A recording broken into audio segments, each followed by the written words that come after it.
My name is Nick. I'm an addict. I will be reading NA, It Works, How and Why. Step 1. We admitted that we are powerless over our addiction, that our lives have become unmanageable. As addicts, we have each experienced the pain, loneliness, and despair of addiction.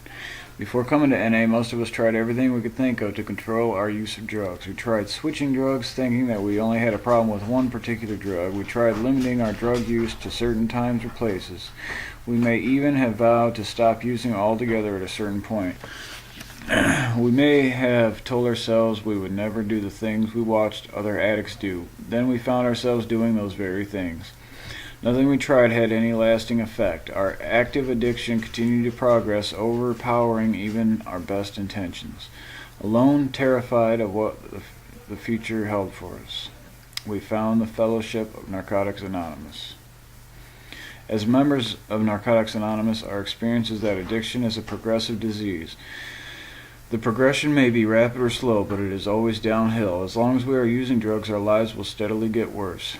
It would be impossible to precisely describe addiction in a way that is agreeable to everyone. However, the disease seems to affect us in the following general ways. Mentally, we become obsessed with thoughts of using. Physically, we develop a compulsion to continue using regardless of the consequences. Spiritually, we become totally self-centered in the course of our addiction. Looking at addiction as a disease makes sense to a lot of addicts because, in our experience, addiction is progressive, incurable, and can be fatal unless arrested. In Narcotics Anonymous, we deal with every aspect of our addiction, not just its most obvious symptom, our uncontrollable drug use. The aspects of our disease are numerous. By practicing this program, we each discover the ways in which our addiction affects us personally. Regardless of the individual effects of addiction on our lives, all of us share some common characteristics. Through working the first step, we will address the obsession, the compulsion, the denial, and what many have termed a spiritual void.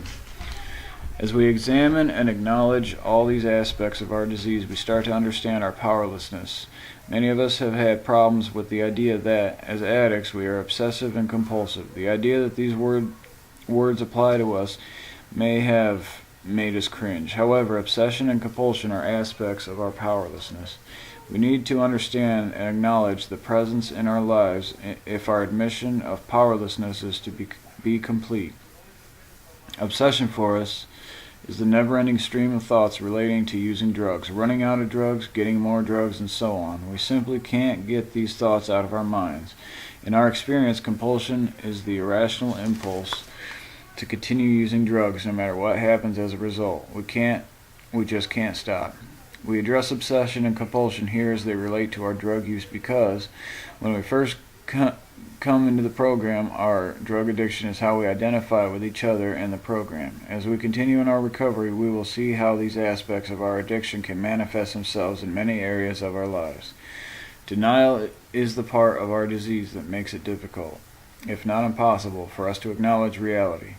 In our addiction, denial protected us from seeing the reality of what our lives had become. We often told ourselves that, given the right set of circumstances, we might still be able to bring our lives under control. Always skillful at defending our actions, we refuse to accept responsibility for the damage done by our addiction. We believed that if we tried long and hard enough, substituted one drug for another, switched friends, or changed our living arrangements or occupations, our lives would improve. These rationalizations repeatedly failed us, yet we continued to cling to them. We denied that we had a problem with drugs regardless of all evidence to the contrary. We lied to ourselves, believing that we could use again successfully. We justified our actions despite the wreckage around us resulting from our addiction. The spiritual part of our disease, the part we may recognize only by a feeling of emptiness or loneliness when we first get clean, is perhaps one of the most difficult aspects of addiction for us because this part of our disease affects us so profoundly and so personally that we may be overwhelmed when we think about applying a program of recovery to it. However, we need to keep in mind that recovery doesn't happen overnight for anyone. As we start to look at the effects of our disease, we are sure to see that our lives have become unmanageable. We see it in all the things that are wrong with our lives. Again, our experiences are individual and vary widely from addict to addict. Some of us realized our lives had become unmanageable because we felt out of control emotionally or began to feel guilty about our drug use. Some of us have lost everything: our homes, our families, our jobs, and our self-respect. Some of us never learned how to function as human beings at all. Some of us have never spent time in jails or institutions, and some of us have come very close to death. Whatever our individual circumstances, our lives have become governed by obsessive, compulsive, self-seeking behavior, and the end result has been unmanageability. Perhaps we arrived at NA without recognizing the problems we had for what they were. Because of our self-centeredness, we were often the last ones to realize that we were addicts. Many of us were persuaded by friends or family to begin attending NA meetings. Other members received even stronger encouragement from the courts. No matter how it occurred, our long-lasting illusions had to be shattered. Honesty had to replace denial before we could face the truth of our addiction. Many of us recall the moment of clarity when we came face to face with our disease. All the lies, all the pretenses, all the rationalizations we had used to justify where we stood as a result of our drug use stopped working. Who and what we were became more clear. We could no longer avoid the truth. We have found that we cannot recover without the ability to be honest. Many of us came to NA after spending years practicing dishonesty. However, we can learn to be honest. Learning to be honest, and we must begin to try. Learning to be honest is an ongoing process. We are able to become progressively more honest as we work the steps and continue to stay clean. In the first step, we begin to practice the spiritual principle of honesty by admitting the truth about our drug use. Then we go on to admit the truth about our lives. We face what is, not the way things could be or should be. It doesn't matter where we come from or how good or bad we think we had it. And when we finally turn to Narcotics Anonymous in the 12 steps, we begin to find relief. As we begin working the first step, it is important to ask ourselves some basic personal questions. Can I continue my use of drugs? Am I willing to stop using? Am I willing to do whatever it takes to recover? Given a choice between finding a new way of life in NA and continuing in our addiction, recovery begins to appeal to us. We begin to let go of our reservations, those parts of ourselves we don't surrender to the program. Most of us do have some reservations when we first get clean. Even so, we need to find ways of addressing them. Reservations can be anything: a belief that because we never had a problem with one particular drug, we could still use it, placing a condition on our recovery, such as only staying clean as long as our expectations are met.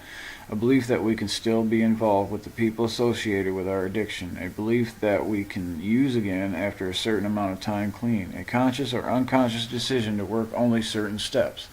With the help of other recovering addicts, we can find ways to put our reservations behind us. The most important thing for us to know about reservations is that by keeping them, we are reserving a place in our program for relapse. Recovery begins when we start to apply the spiritual principles contained in the 12 steps of NA to all areas of our lives. We realize, however, that we cannot begin the process unless we stop using drugs. Total abstinence from all drugs is the only way we can begin to overcome our addiction. While abstinence is the beginning, our only hope for recovery is a profound emotional and spiritual change. Our experience shows that it is necessary for us to be willing to do anything it takes to obtain this precious gift of recovery. In recovery, we will be introduced to spiritual principles such as the surrender, honesty, and acceptance required for the first step. If we faithfully practice these principles, we will transform our perceptions and the way we live our lives. When we first begin to practice these principles, they may seem very unnatural to us. It may take a deliberate effort on our part to make the honest admission called for in step 1. Even though we are admitting our addiction, we may still wonder if this program will really work. Acceptance of our addiction is something that goes beyond our conscious admission. When we accept our addiction, we gain the hope of recovery. We begin to believe on a deep level that we too can recover. We begin to let go of our doubts and truly come to terms with our disease. We become open to change. We surrender As we work the first step, we find that surrender is not what we thought it was. In the past, we probably thought of surrender as something that only weak and cowardly people did. We saw only two choices: either keep fighting to control our using, or just cave in and completely let ourselves fall to pieces. We felt we were in a battle to control our using, and that, if we surrendered, the drugs would win. In recovery, we find that surrender involves letting go of our reservations about recovery and begin willing to try a different approach to living life. The process of surrender is extremely personal for each one of us. Only we, as individuals, know when we've done it. We stress the importance of surrender, for it is the very process that enables us to recover. When we surrender, we know in our hearts that we've had enough. We're tired of fighting. A relief comes over us, and we finally realize that the struggle is over. No matter how hard we fought, we finally reach the point of surrender where we realize that we couldn't stop using drugs on our own. We were able to admit our powerlessness over our addiction. We gave up completely. Even though we didn't know exactly what would happen, we gathered up our courage and admitted our powerlessness. We gave up the illusion that we could control our using, thereby opening the door to recovery. Many of us begin the process of surrender when we identify ourselves at an NA meeting with our name and the words, "I am an addict." Once we admit that we are addicts and that we cannot stop using on our own, we are able to stay clean on a daily basis with the help of other recovering addicts in Narcotics Anonymous. The paradox of this admission is evident once we work the first step. As long as we think we can control our drug use, we are almost forced to continue. The minute we admit we're powerless, we never have to use again. This reprieve from having to use is the most profound gift we can receive, for it saves our lives. Through our collective experience, we have found that we can accomplish together what we cannot do alone. It is necessary for us to seek help from other recovering addicts. As we attend meetings regularly, we can find great comfort in the experience of those traveling this path with us. Coming to NA has been described by many members as coming home. We find ourselves welcomed and accepted by other recovering addicts. We finally find a place where we belong. Though we are sure to be helped by the sharing we hear at meetings, we need to find a sponsor to help us in our recovery. Beginning with the first step, a sponsor can share with us his or her own experience with the steps. Listening to our sponsor's experience and applying it to our own lives is how we take advantage of one of the most beautiful and practical aspects of recovery, the therapeutic value of one addict helping another. We hear in our meetings that I can't, but we can. Actively working with a sponsor will give us some first-hand experience with this. Through our developing relationship with our sponsor, we learn about the principle of trust. By following the suggestions of our sponsor instead of only our own ideas, we learn the principles of open-mindedness and willingness. Our sponsor will help us work the steps of recovery. Talking honestly with our sponsor about our drug use and how it affected our lives will help us work the first step thoroughly. We need to always remember where we came from and where our addiction took us. We have only a daily reprieve from our active addiction. Each day we accept the fact that we cannot use drugs successfully. The process of recovery isn't easy. It takes great courage and perseverance to continue in recovery day after day. Part of the recovery process is to move forward in spite of whatever may stand in our way. Because long-lasting change in recovery happens slowly, we will turn to the first step again and again. Even long periods of abstinence do not guarantee us continued freedom from the pain and trouble that addiction can bring. The symptoms of our disease can always return. We may find that we are powerless in ways we never imagined. This is where we begin to understand how the things we tried so hard to control are, in reality, completely beyond our control. No matter how our disease displays itself, we must take its deadly nature into account. As we do, we develop a fuller awareness of the nature of our disease.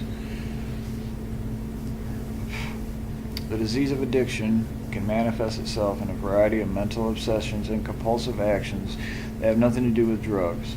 We sometimes find ourselves obsessed and behaving compulsively over things we may never have had problems with until we stopped using drugs. We may once again try to fill the awful emptiness we sometimes feel with something outside ourselves. Anytime we find ourselves using something to change the way we feel, we need to apply the principles of the first step. We are never immune from having our lives become unmanageable, even after years of recovery. If problems pile up and our resources for coping with them dwindle, we may feel out of control and in too much pain to do anything constructive for ourselves. We feel overwhelmed by life, and that feeling seems to make everything worse. When our lives seem to be falling apart, we reapply ourselves to the basics of the NA program. We stay in close contact with our sponsor, work the steps, and go to meetings. We surrender again, knowing that victory lies in the admission of defeat. The feeling of love and acceptance we find in the fellowship of Narcotics Anonymous allows us to begin recovering from our addiction. We learn a new way to live. The emptiness from which we suffered is filled through working and living the 12 steps. We learn that our addiction is being addressed in all its complexity by this simple program. We have found a solution to our hopelessness. There is a deeply spiritual nature to our program of recovery. The 12 steps of Narcotics Anonymous will take us on a journey that will far exceed our expectations. Working and living the steps will lead us to a spiritual awakening. Step 1 is the beginning of this spiritual journey. To get started on this journey, we must become willing to surrender to this program and its principles, for our future hinges on our willingness to grow spiritually. We are starting a new way of life, one that offers great joy and happiness. However, recovery doesn't exempt us from pain. Living life on life's terms combines moments of happiness with moments of sadness. Wonderful events are mixed with painful ones. We will experience a full range of feelings about the events in our lives. By honestly looking at what we have become in our addiction, we recognize the powerlessness and unmanageability of our lives. Moving beyond our reservations, we accept our addiction, surrender, and experience the hope that recovery offers. We realize that we can no longer go on as we have been. We are ready for a change. We are willing to try another way. With our willingness, we move on to step 2. Now, I've been told you're supposed to apply this with the step working guides, which I've also recorded step 1 from that. So good luck to you, and Godspeed, right?